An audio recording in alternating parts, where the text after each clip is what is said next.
It's never been more obvious for Mitch Johnson and the San Antonio Spurs as there's been some tensions rising, especially among Spurs fans on this backcourt situation. But the recent performance of Stephon Castle and the way the future looks with Area 51 and Victor Wembanyama, it paints a very clear picture for the Spurs going forward, especially in a season that now depends a lot on a certain thing that De'Aaron Fox just revealed. There is a lot we got to discuss all coming up on this episode of Spurs Digest. You want to stick around for the implications on the Spurs lineup. Quick reminder though, most of you guys watching are still not subscribed. I know we talk about it all the time, but we have tons of consistent Spurs content. And if that sounds good to you, you want to stay up to date, this is your spot to be on YouTube. Let's jump into this video. And I want to start with the big De'Aaron Fox thing because I'm sure a lot of you have seen it, but this does have direct implications on the Spurs and on what I'm going to talk about in today's video. So, De'Aaron Fox said his injured left pinky finger will be examined by a doctor in Los Angeles when the Spurs are there March 17th to play the game that was postponed by the LA wildfires in January.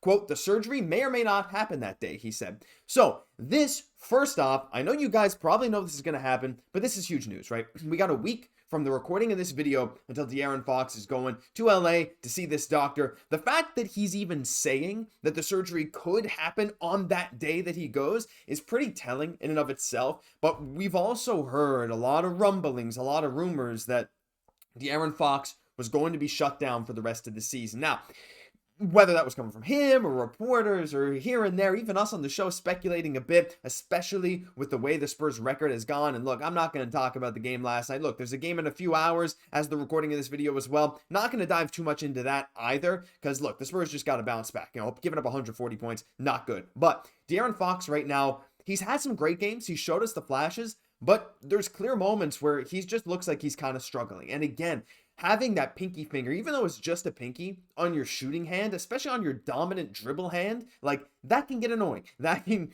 hurt you in terms of turnovers, in terms of passes, and in terms of shooting. Look, I'm not going to pretend I know everything De'Aaron Fox is going through, but this paints a very clear picture as to what's coming next for the San Antonio Spurs. Because right now, he's been a starter. Obviously, right? We've also had Chris Paul. We also had Devin Vassell. And Vassell is one of these guys that I just wanted to bring up. Again, he had an amazing game against the Brooklyn Nets. And hey, all credit to him. That was insanely fun to watch, as you guys all know, of course. But Devin Vassell has not been himself this year. There's been some issues with him. Not really sure where it's coming from. Like, I'm going to get into the last game as well in a few minutes here. But, when he's not scoring or when he's not shooting, the defense maybe isn't at the level we would have wanted. There's been something off. Now, he's still averaging 16 a game. The shooting splits are not ideal for a guy like him who's supposed to be one of those top-tier secondary scorers. I'm not necessarily saying, NBA level top-tier secondary scorer because that's like an all-star caliber guy. We're talking someone like a Bradley Beal type level, though I'd argue I'd rather have Vassell on my team than Beal. I don't know if that's a hot take. Maybe this season it might be, but look, I'm just saying, going forward especially. But, I'm not going to get into that debate. Right now, I want to look at Vassell's last few games. So, again, he had that 14 for 20 performance against Brooklyn. But in these other games, well, let's add this up, all right? So, he shot 8 for, 16 plus 13? 8 for 29 from 3 in those 4 games other than that Brooklyn, unfortunately, I want to say outlier. Because even like that game against Brooklyn is something we know that Vassell can do. 34 points, 11 rebounds, 5 assists, 4 steals, and a block. That's the Devin Vassell that, not every game, but we've seen him go off for games, I guess not quite to that level before, but these high 20s, low 30s type games he's capable of. But every other game in the double digits in terms of plus minus. Yes, I know the Spurs lost by double digits in those. He was even a minus 21 in the win against Memphis, though. He's just not been there, right? Minus 17 in a 17-point loss, only taking 8 shots. I don't want to turn this into me just crapping on Devin Vassell the whole time. That's kind of what it's already turned into.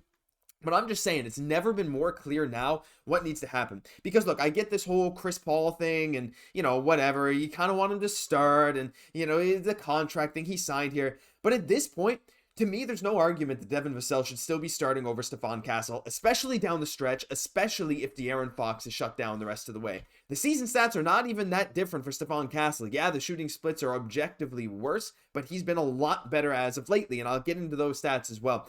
13.5 points per game this season is really, really good. And a reminder, he's only 20 years old. Let's look at this. Stephon Castle over the last 6 games, 22 points, 24 points, 32 points, 17, 25, 20. And I'll just go over his whole stretch here. This last 6 games, 23.3 points per game, 5.2 rebounds, 4.7 assists. Again, the 3-point shooting has been an issue for Stephon Castle, but you know, there's been games where he's done well. Like, even you look at these games as a whole here. 2 for 5 against Sacramento, not bad. 4 for 10 against OKC, pretty good. 2 for 6 against Memphis. Like, these are acceptable performances, but you do have a 1 for 7 and a 1 for 5 and an 0 for 2 sprinkled in there. So it's not so much that he's kind of always around 30% from 3. He's quite streaky. And I'd say that could be even a good sign for a young player like Castle who's still learning to shoot in the NBA. He has lots of games where he's been plenty efficient. He's had stretches of 4, 5, 6 games this year with 40% shooting from 3. And objectively, you look at these last 6 games and you compare to Devin Vassell's even just last 5. Look, the points, not that different. The efficiency, it's not that different. And at this point, Stephon Castle, even in terms of plus minus, way better. Minus 13 against Minnesota, whereas Vassell was a minus, 17? And then against Sacramento, Castle's minutes, he was only a minus 8, now he's a minus 2 against Brooklyn, whatever. He still had a good game. Plus or minus 0 against OKC. Plus 13 in that Memphis game where Vassell was a minus 21 in a win. I'm just saying, the impact that Stephon Castle brings on both ends of the floor so far this season has, well, at this point in the season, has greatly outweighed Devin Vassell. I'm not necessarily saying take Vassell's minutes for Stephon Castle, but I'm not saying that either. As a fan, that's what I personally want to see. I mean, again, we have this whole Chris Paul thing, and I'd be okay with him coming off the bench, but again, like I said, it's never been more obvious to me that Castle needs to start. It's a conversation we've had a million times already on this channel, but with the whole De'Aaron Fox wrinkle added to the mix, the fact he could be set out for the season, well, I assume if he gets that surgery on his pinky finger, you're not going to play him the rest of the way. But again, if he gets that thing done to his pinky in a week's time on March 17th, that opens a starting spot. It's going to have to be Castle. You got to imagine it's going to be Chris Paul, Stephon Castle, Devin Vassell. And then for the 4 and 5, you'll probably see a mix of things. I know Sochan's been on quite a minutes restriction. Of course, you know, back injuries are never anything to mess around with. He's still only playing 20, 25 minutes a night. Don't know if they're going to want him starting. It might be something like Barnes and Biyombo, or you might see some days where Biyombo's off and it's Sandro, or you might see even, you know, Keldon Johnson slide. I don't know. There's going to be a million different things that they're going to test going down the stretch, but at the end of the day, it's Mitch's decision. Mitch has to decide now at this point. Well, it's probably not just him. It's probably Pop and stuff. But this thing with Castle and Vassell, coming down to it, Castle looks like the better player right now, and I don't think I'm alone in saying that. I think a lot of you guys are looking at what this future looks like, and you're going to agree with me. So I just want to hear from you guys what you have to say on this down below. If Fox does get that surgery, I don't think there's even a debate. But right now, would you play Castle over Devin Vassell? Now, that's a bit of an issue because Castle was only 6'6". You'd be playing him as like a 3 in that starting lineup if Fox continues to play. But I'm all for experimentation. Like, at this point, I say try whatever. The Spurs are falling further and further out of the playoff spot. The defense has not been good. The rebounding has not been good. There are too many flaws at this point. I say experiment. Give guys minutes at different positions. Give them experience that is going to help these young guys build into the future. But hey, look, I'm not the coach. It's Mitch's decision. But I would like to hear your guys' thoughts on that down below, because that'll do it for this episode of Spurs Digest. If you enjoyed, leave a like, comment, and as always, hit subscribe. We're pushing to 10K is a long ways away. Let's get to 6K first. We really appreciate every single one of you, especially those of you, yes, you, who watch all the way to the end. Thank you very much for being here. I've been your host, Josh Gosse, and I'll catch you in the next one.